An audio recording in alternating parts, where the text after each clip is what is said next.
If what I am about to tell you is true, almost everything we most treasure, freedom, beauty, reason, the family, economic well-being, and even goodness, is in jeopardy.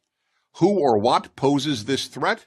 The answer is the most powerful ideology of the last 100 years, leftism.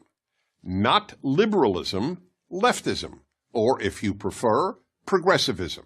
Leftism destroys everything it touches. Here are just a few examples. 1. The universities. Perhaps the most obvious example, one that many liberals acknowledge, is the left's near destruction of most universities as places of learning.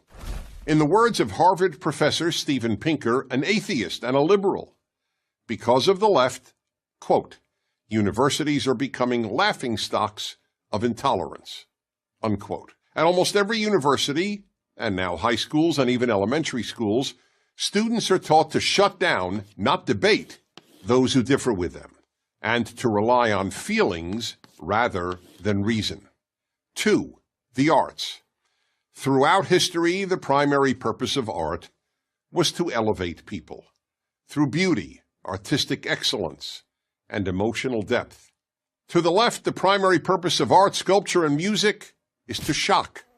That's why so much contemporary art is meaningless and involves the scatological, meaning urine and feces. Yes, urine and feces. To give one of countless examples, in 2016, the Guggenheim Museum in New York featured a pure gold working toilet, which visitors were invited to use.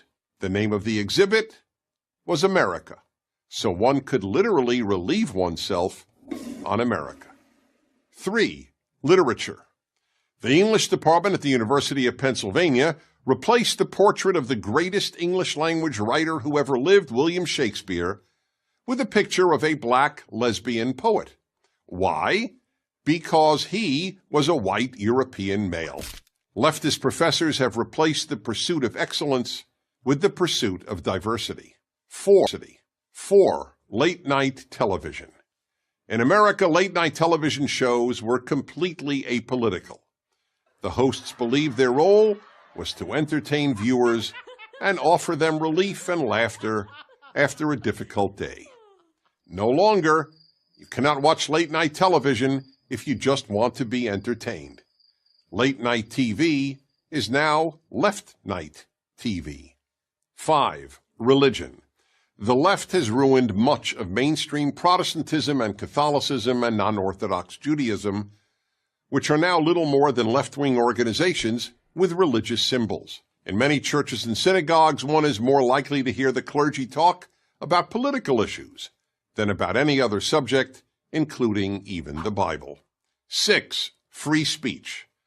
If there was anything virtually every American considered a bedrock value, it was freedom of speech. Yet the left is destroying even this unique American achievement. Almost half of America's young people say they believe in free speech, but not for hate speech. Yet the whole point of free speech is that it allows people to express any political or social position, including what any one of us considers hate speech. And hate speech now means any position the left differs with. 7. Race. America has become the least racist multiracial society in world history. On a daily basis, Americans of every race and ethnicity get along superbly, but the left constantly poisons young minds with angry diatribes about systemic racism, microaggressions, and white privilege. 8. The Boy Scouts. The left is destroying the Boy Scouts. They're not even the Boy Scouts anymore, they're just the Scouts. The left forced them to admit girls. Here's the thing about the left. It only destroys, it doesn't build. The Boy Scouts have helped shape tens of millions of boys into independent, strong, good men. So where's the left-wing version of the Boy Scouts? It doesn't exist. There is none.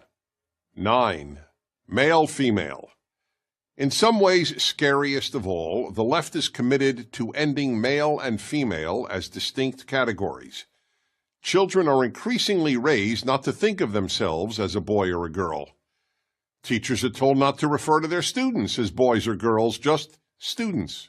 In New York City, Parents do not have to check off male or female on their newborn's birth certificate. They can check off X. All this imposed gender confusion can only end up producing confused people and a confused society. So why does the left engage in so much destruction? Because it thinks America is essentially a bad country. But America is only bad compared to utopia, and the left is utopian. I'm Dennis Prager.